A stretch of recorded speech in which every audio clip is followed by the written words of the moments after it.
Dzień dobry Państwu, ja nazywam się Rio, a to jest gra SnowRunner. Dzisiaj postanowiłem wykonać zadanie innego rodzaju niż rozwożenie ładunków, a mianowicie chcę wyciągnąć z błota kilka pojazdów. Moim planem jest wyciągnąć przede wszystkim tą zagubioną cysternę z ropą, wyciągnięcie zatopionego pojazdu pilota i wyciągnięcie tej oto ciężarówki drogowej. Do tego celu wybrałem sobie pojazd Tatra T813. Kolosalna ciężarówka, czteroosiowa ciężarówka, która jest wyposażona w opony błotne i która jest przygotowana do wykonania naszego dzisiejszego zadania. Odpalmy silnik, zapalimy światła. Pogoda nam dzisiaj pogoda nas dzisiaj nie rozpieszcza, no ale trudno się mówi.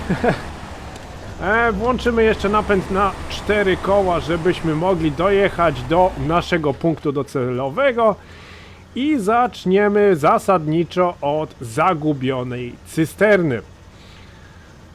Zadanie niby wygląda na bardzo łatwe, ale wyciąganie czegokolwiek z błota w tej grze jest naprawdę bardzo dużym wyzwaniem. Także sam nie wiem osobiście, czy będę w stanie wyciągnąć tą przyczepę, czy nie zakopiemy się gdzieś i nie będę musiał dojeżdżać drugą ciężarówką, żeby po prostu wyciągnąć tamtą przyczepę. Ale jestem dość optymistycznie nastawiony. Tatra jest bardzo dobrą ciężarówką, która na początku nadaje się do tego zadania, do tego typu zadań ogólnie. Jeżeli byłbym na moim prywatnym zapisie gry, wybrałbym inną ciężarówkę do tego,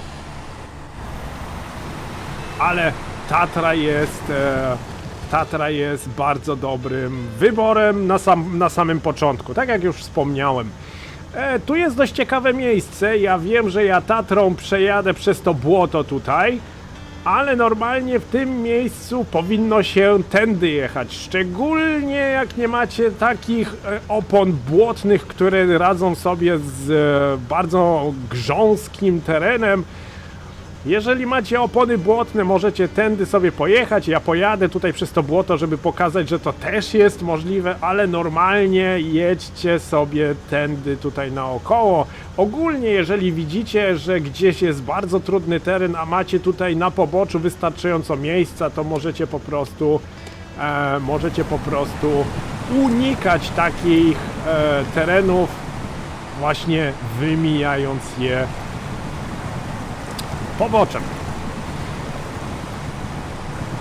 Tatra jest bardzo fajną ciężarówką z 2 powodów, a w zasadzie z 3. Jest to terenowa ciężarówka z napędem na wszystkie koła. Można ją wyposażyć w opony błotne. Pali niesamowicie małą ilość paliwa na minutę.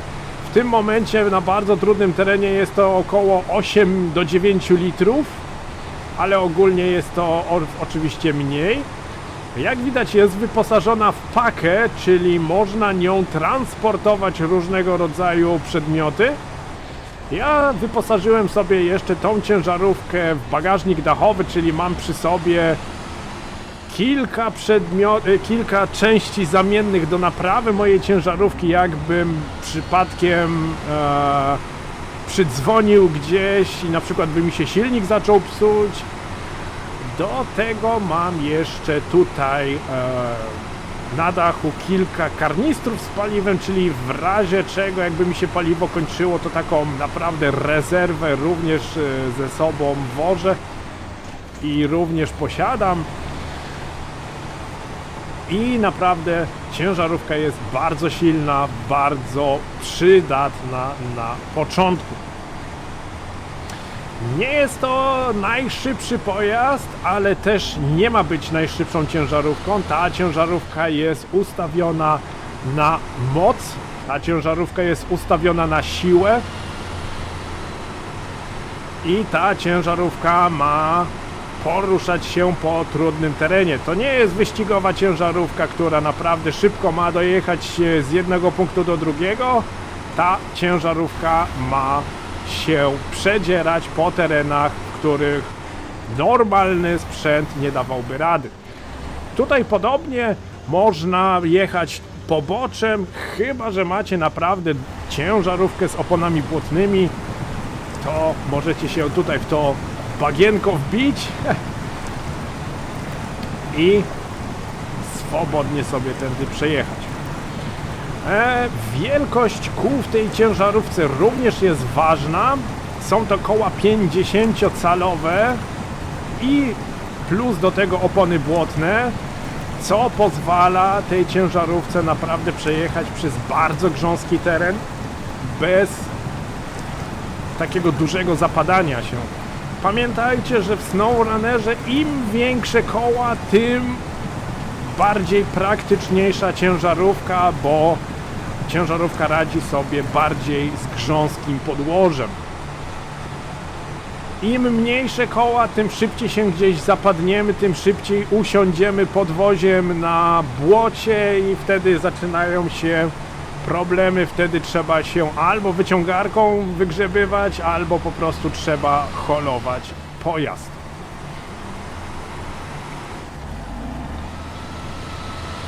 Pogoda nas dzisiaj nie rozpieszcza, jak widać deszcz cały czas pada. Dobrze, że ten deszcz nie ma jeszcze jakiegoś negatywnego wpływu na podłoże. Deszcz jest tylko i wyłącznie tutaj graficznym urozmaiceniem wyglądu gry.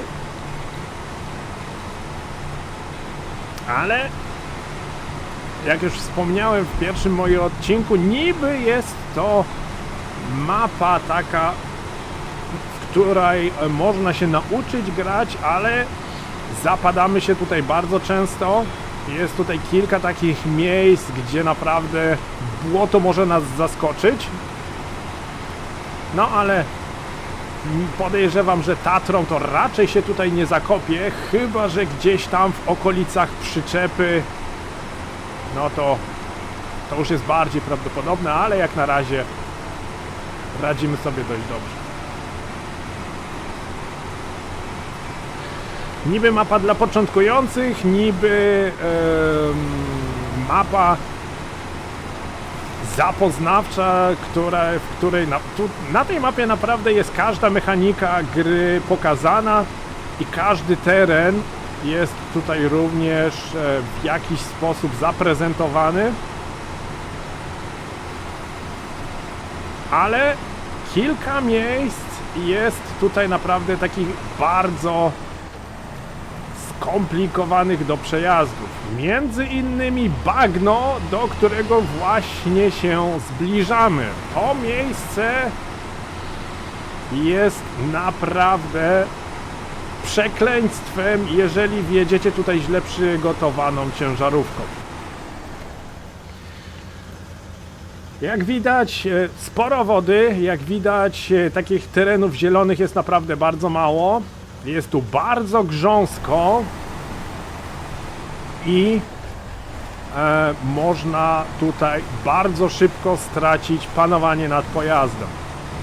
Oczywiście w poślizg nie wpadniemy, no ale utopić się jest tutaj naprawdę bardzo łatwo.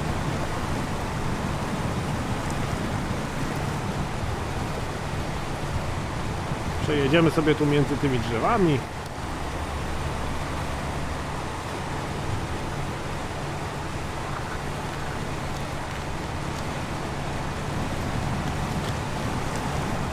Z tego co kojarzę, to Tatra jest chyba dodana do DLC.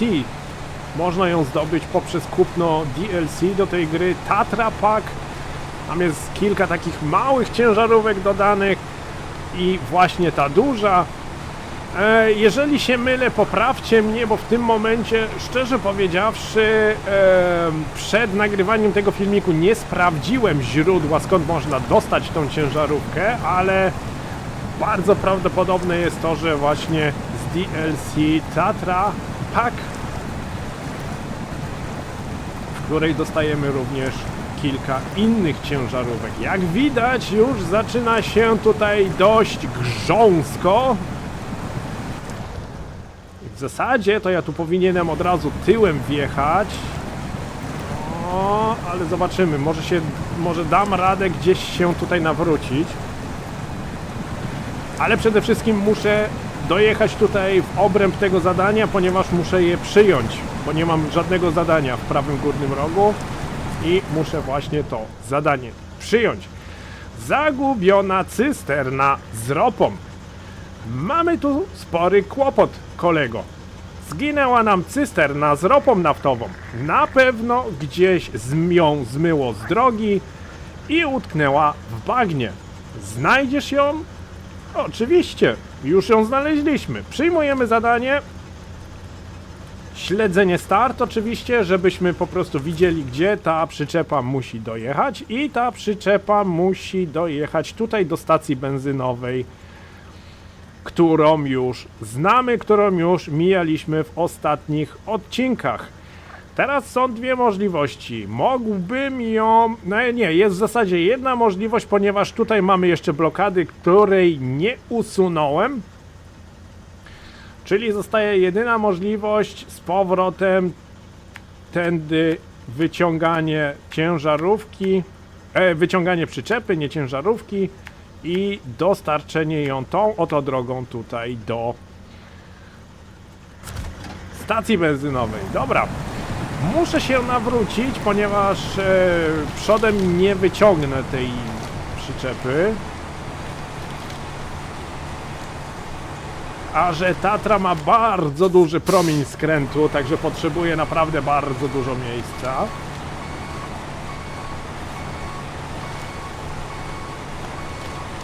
Jestem ciekaw, czy ja wyciągnę to przez to błoto. No, zaraz zobaczymy. Jak nie, to będziemy wzywać jeszcze pomoc drogową i będziemy drugą ciężarówkę tutaj potrzebować.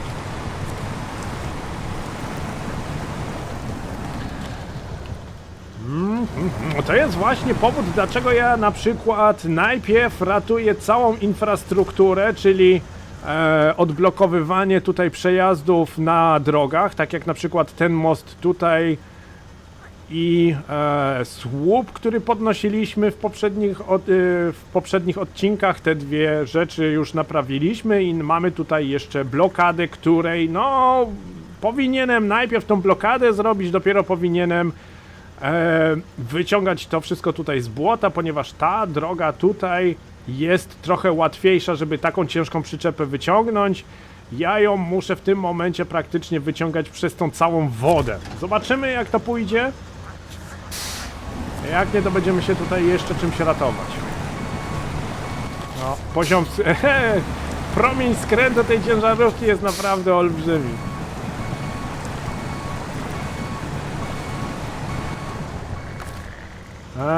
Dołącz przyczepę. Mamy. I teraz tak. Rzućmy okiem. Tu jej nie wyciągnę. A tu jest bardzo dużo wody. Co za tym idzie? Muszę ją wyciągnąć praktycznie ten kawałek tu do przodu i próbować ją przeciągnąć po tej niby ścieżce tutaj. Chociaż tu przez ten lasek też nie byłoby złym pomysłem. Dobra. Niski bieg, blokada dyferencjału, żeby ciężarówka miała po prostu więcej mocy i nie kręciła kołami i ogień. Zobaczymy, czy wyciągniemy ją.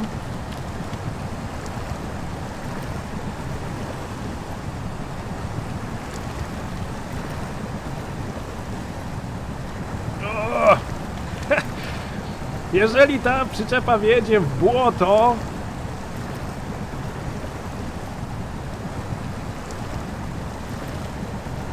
zaraz zobaczymy, czy będę się ratował wyciągarką. Jak na razie jeszcze idzie. Jeszcze się poruszamy, co jest bardzo dobrym znakiem.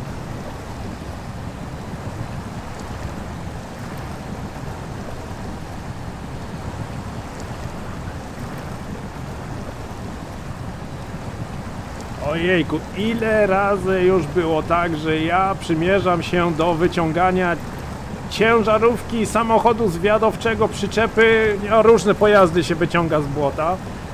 I ile razy było już tak, że ja się przymierzam do wyciągnięcia czegokolwiek z błota i nagle pierwsze metry idą i ciężarówka się w błocie zatrzymuje. Wycofać nie idzie, bo macie przyczepę, która was od tyłu blokuje.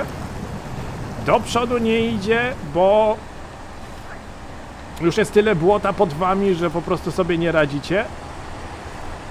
Wyciągarkę macie najczęściej na początku za krótką, żeby się gdzieś do jakiegoś drzewa przytulić wyciągarką i wtedy się wygrzebywać, wyciągać.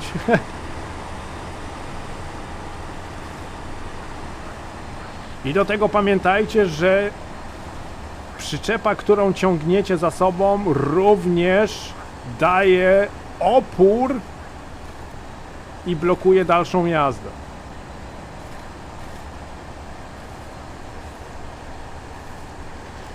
Jak na razie jeszcze sobie radzimy. Jeżeli minę te dwa drzewa tutaj i tamtą wodę, która jest przed nami, no to już jesteśmy w domu, to już wiem, że sobie poradzę.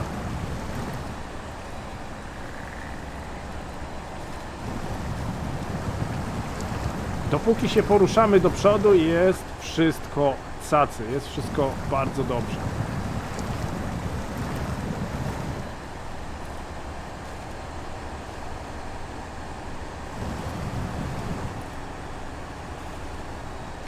Ja ogólnie odradzałbym wypuszczanie się tutaj ciężarówką, które ma małe koła i nie ma opon błotnych.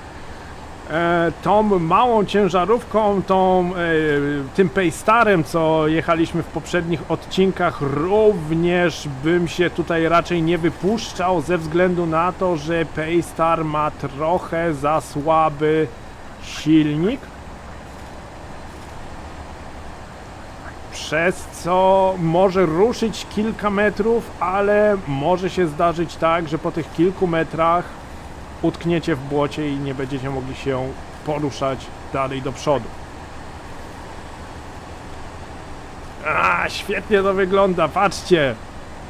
Uwielbiam tą grę. Duży sprzęt, duża ciężarówka, ogrom błota, które jest dookoła nas, trudny teren i patrzymy, uważamy, żebyśmy przez niego przejechali. Ja tutaj specjalnie jadę blisko tego prawego pobocza, bo w razie czego mogę się tutaj podratować jeszcze wyciągarką. Są tutaj drzewa, które mogą mi tutaj po prostu uratować życie. Ale jak widzicie, Tatra naprawdę daje sobie świetnie radę. Duże koła, olbrzymie koła, 50-calowe koła to są jedne z największych kół tutaj w tej grze. Do tego opony błotne, napęd na wszystkie koła i blokada dyferencjału i jesteście w stanie wyjechać z każdego błota w tej grze. W zasadzie bieg niski mógłbym już wyłączyć, przez co wyłączę też dyferencjał, blokadę dyferencjału, ale na twardym podłożu też tej blokady dyferencjału nie potrzebuję, chyba że zaczniemy się zapadać.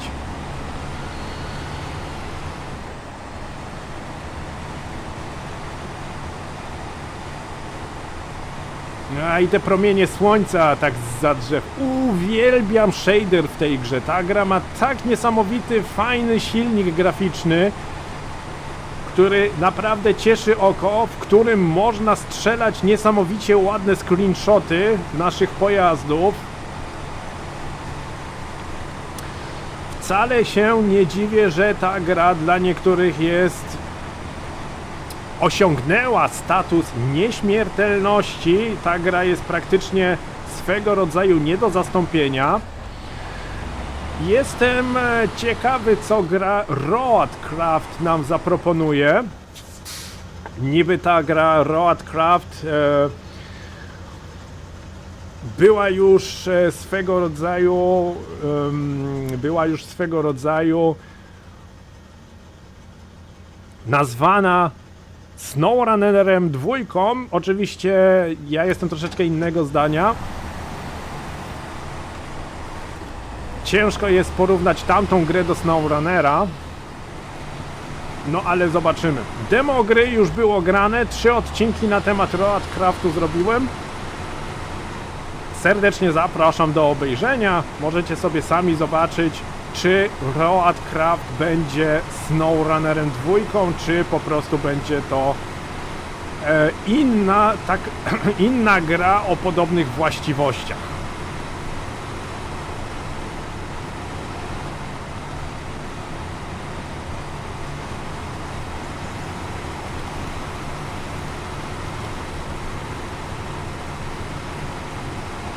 Idzie lepiej niż przypuszczałem. Myślałem, że Tatrą to właśnie z bagna już nie wyjadę, ale jak widać dobrze sobie radzimy.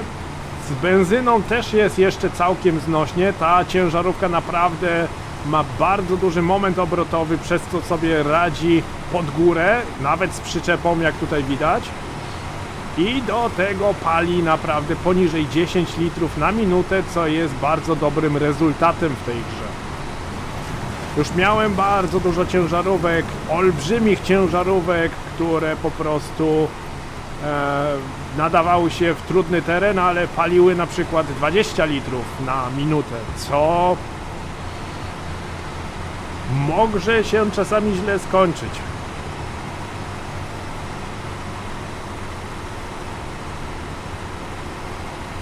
Okej, most mamy odbudowany, więc nie ma problemu, żeby tutaj przejechać. Inaczej musiałbym jechać przez farmę, co też byłoby bardzo kłopotliwe. Z tego właśnie powodu najpierw odkrywamy mapę scoutem, potem przywracamy infrastrukturę i na końcu dopiero wykonujemy różnego rodzaju zadania.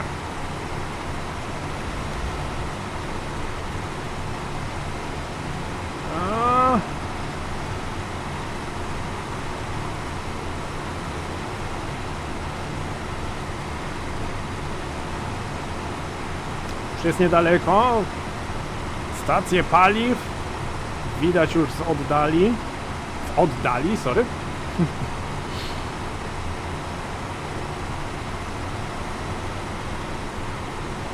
I mamy ją tutaj dostarczyć do miejsca ze strzałką. Cak.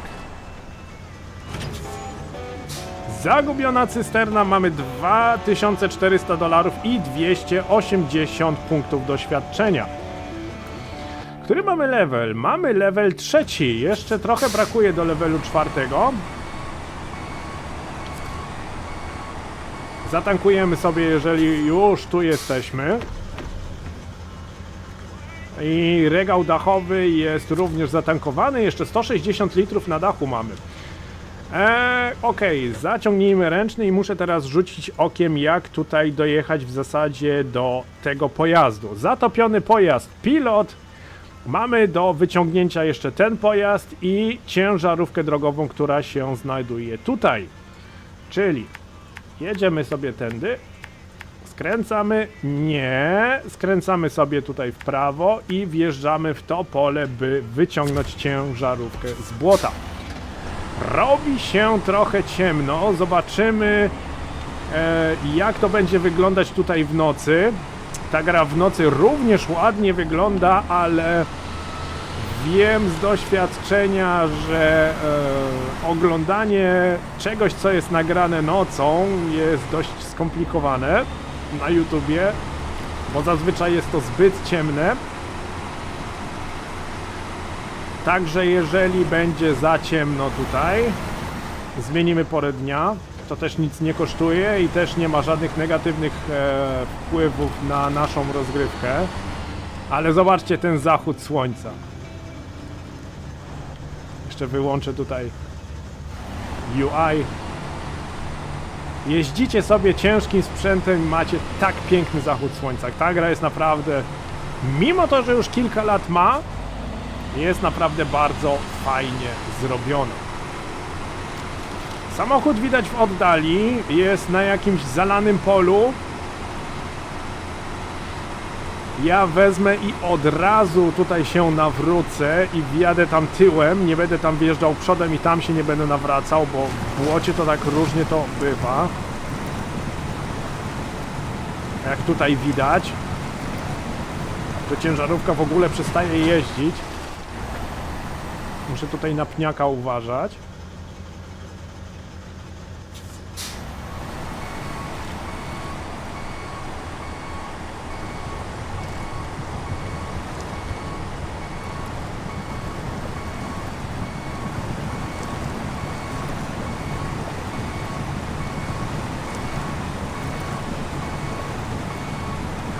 Normalnie mógłbym już złapać ten pojazd, ale niestety nie mam zadania zaakceptowanego, więc muszę najpierw tu wjechać w ten kwadrat i zaakceptować tutaj zadanie.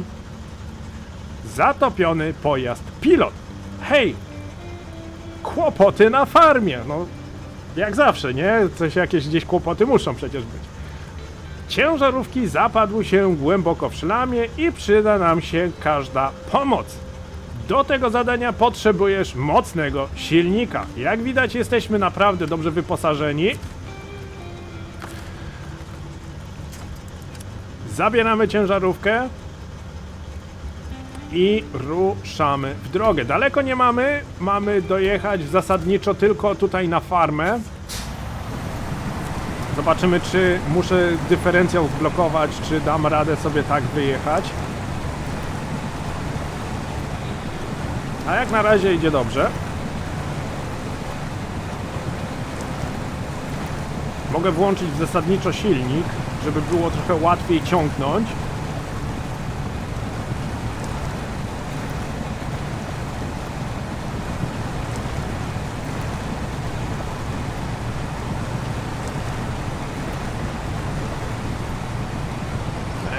Dobrze jest.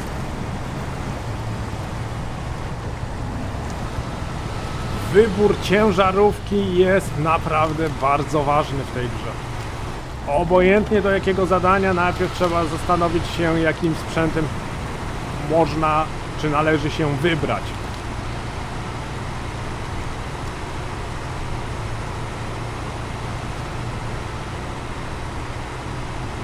Ok, ciężarówkę muszę tutaj dostarczyć. Cyk. Zadanie wykonane, 180 punktów. I dzisiaj jeszcze została jedna ciężarówka, która jest tutaj. Muszę wyjechać z farmy, skręcić w prawo, przejechać przez ten dziwny parking i dojechać do tej ciężarówki. Bardzo lubię właśnie takie zadania typu holowanie ciężarówek, wyciąganie przyczep z błota. Czasami nawet są misje, po której wykonaniu dostajemy dany pojazd, także te misje naprawdę opłaca się robić i do tego naprawdę można się dobrze pobawić albo i przeżyć swój wysoki poziom frustracji, jeżeli nie dajemy rady. Chodzi tu o zabawy w błocie. O, przyczepa, cysterna. Chyba będę mógł ją sprzedać. I tak też chyba zrobimy.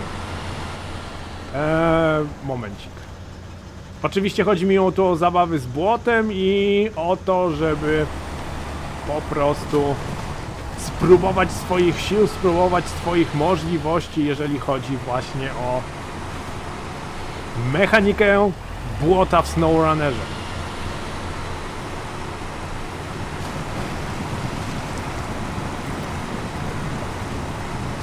Cała gra polega właśnie na tej mechanice, także nie bójcie się, jeżeli nie będziecie dawać rady, spróbujcie inaczej skonfigurować pojazd, spróbujcie inaczej ustawić, weźcie inną ciężarówkę. Ja się tak uczyłem właśnie gry i powiem wam szczerze, że w tym momencie nie boję się trudnego terenu. Hej, kłopoty na farmie, no kto by pomyślał? Ciężarówki zapadły się głęboko w szlamie. Do tego zadania potrzebujesz mocnego silnika, tekst jest w zasadzie ten sam, tyle tylko, że należy to zadanie zaakceptować. I powiem wam szczerze, że mi się jakoś nie uśmiecha holowanie ciężarówki nocą, dlatego zaraz zobaczymy, zobaczymy co zrobić tutaj z porą dnia. Mocujemy wyciągarkę, włączamy silnik ciężarówki z tyłu, tak. I muszę zobaczyć, jak tu stąd wyjechać przede wszystkim. Muszę się skierować. Tak. I tu wyjechać praktycznie w tą stronę. Czyli muszę się aż nawrócić w tą stronę.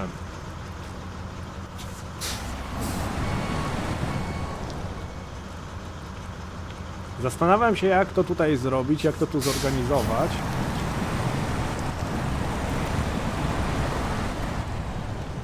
Bo mam bardzo duży promień skrętu, a nie chcę się tutaj człapać przez te drzewa. Chociaż możemy spróbować, najwyżej podjedziemy jeszcze inaczej.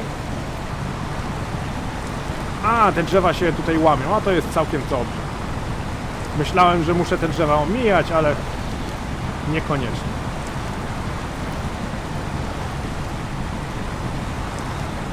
Bardzo fajny pojazd, bardzo fajnie wygląda.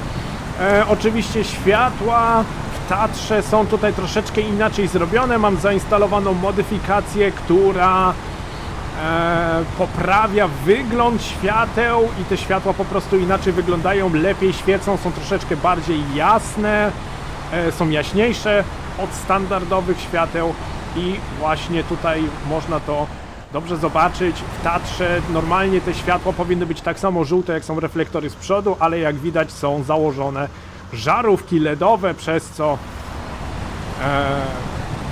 dla mnie bynajmniej gra troszeczkę lepiej wygląda. Bardziej tak realistycznie, bardziej tak nowocześnie.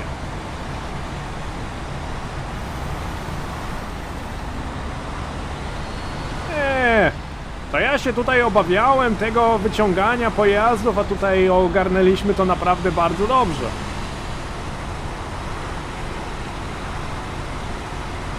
A, muszę znak pochylić. No, nie muszę go zabrać. Ciężarówką, którą holujemy. Wiecie co? Zmienię tu porę dnia na 6 rano. Żeby było coś widać. Jak widać, ciężarówka, którą holujemy, już swoje dni świetności miała. Jest już mocno poobijana. Chociaż... nie widać tego, tak? A, tutaj. Powgniatana cała. A już na pewno swoje przeżyła. Skręcamy tutaj w lewo, wjeżdżamy na farmę.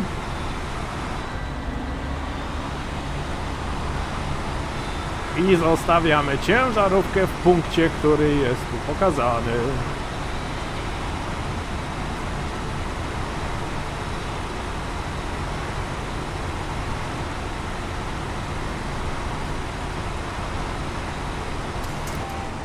Dobra, mamy wykonane kolejne zadanie, troszeczkę doświadczenia i troszeczkę pieniędzy, żeby to wszystko tutaj jeszcze zakończyć. Wycofam się i pojadę po tą przyczepę cysternę, tu w to miejsce, ponieważ zamierzam tą przyczepę sprzedać, żeby zdobyć trochę kasy na kolejną ciężarówkę. Oczywiście pierwszych zakupów jeszcze nie mogę zrobić, mam niespełna 100 tysięcy, a nie, 101 tysięcy mam w gotówce, jest to jeszcze w miarę mało, jeżeli chodzi o nowe ciężarówki. Dlatego jeszcze kilka zadań musimy wykonać, zanim coś dodatkowego kupimy.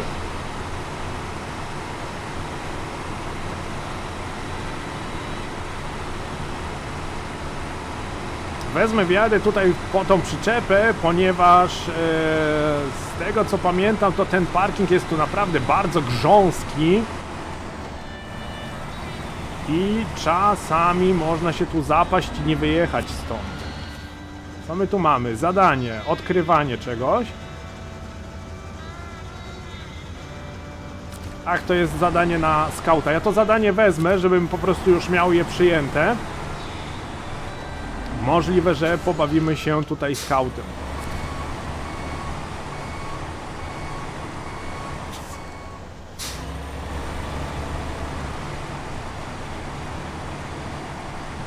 Okej.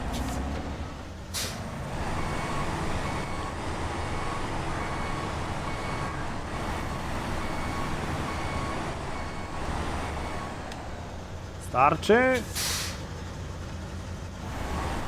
Spróbujemy ją podpiąć. O, daliśmy radę, to fajnie. Pasuje mi to. Jedźmy z tą cysterną do punktu sprzedaży. Oczywiście mógłbym najpierw tutaj zatankować mój pojazd. Widzicie? Przyczepa cysterna i Tatra, źródło i cel. Ale jak już wspomniałem, na razie tego nie potrzebujemy, na razie potrzebujemy pieniędzy. Dlatego większość przyczep, które znajdę, będę sprzedawał, żeby po prostu zwiększyć przychody, no zwiększyć mój stan konta, tylko po to, żebym mógł się albo rozbudowywać, jeżeli chodzi o maszyny, albo kupić nowe maszyny, albo rozbudować te, które mam. O, bo się zaraz tutaj zamotam. Dlatego dojedziemy tą cysterną do punktu sprzedaży przyczep i tam zakończymy nasz dzisiejszy odcinek. Ogólnie, jak już wspomniałem, uwielbiam wyciąganie czegokolwiek z błota. Jest to bardzo ważna umiejętność ze względu na to, że czasami może się zdarzyć tak, że to właśnie wasza ciężarówka ugrzęźnie w błocie i nie będziecie mogli jej ani ruszyć do przodu, ani wycofać. Jeżeli macie ciężarówkę, która nie posiada ładunku na sobie, można ją bez problemu odholować i spróbować jeszcze raz przejechać przez to miejsce. Ale jeżeli macie ciężarówkę, na której jest jakiś ładunek, szczególnie problematycznie jest, jeżeli ten ładunek jest ograniczony, no to wtedy musicie po prostu ją wyciągnąć z tego błota. Także umiejętność jest naprawdę bardzo potrzebna i nie bójcie się próbować. Jeżeli sobie jedną ciężarówką nie radzicie, spróbujcie ją przekonfigurować. Jeżeli sobie jeszcze tą ciężarówką nie będziecie radzić, spróbujcie inny sprzęt. Ważne jest duże koła, opony błotne i najczęściej jeszcze podwyższone zawieszenie, żeby po prostu prześwit między ziemią a podwoziem był dość spory. Znajdujemy się w naszej bazie, znajdujemy się w okolicach naszego garażu. Zobaczymy, ile jeszcze na tej przyczepie zarobimy. 4900. Sprzedaj. Dziękuję bardzo. Mamy jeszcze prawie 5000 dolarów zakupionego. O 5000 dolarów zwiększył się nasz stan konta. Trochę się język plącze, ale to tylko dlatego, że kawy jeszcze nie piłem. No dobra. W sumie to widzicie, bez kawy nie idzie. W sumie to wszystko na dzisiaj. Dziękuję serdecznie za uwagę, dziękuję serdecznie za poświęcony czas i obejrzenie mojego filmiku. Jeżeli lubicie serię SnowRunner, jeżeli lubicie tą grę i spodobała wam się moja seria Let's Play, zostawcie subskrypcję, zalajkujcie i napiszcie w komentarzach, co wam się podobało albo co powinienem jeszcze pokazać. Ja się z wami dzisiaj żegnam. Do zobaczenia w kolejnym odcinku. Trzymajcie się ciepło. Cześć!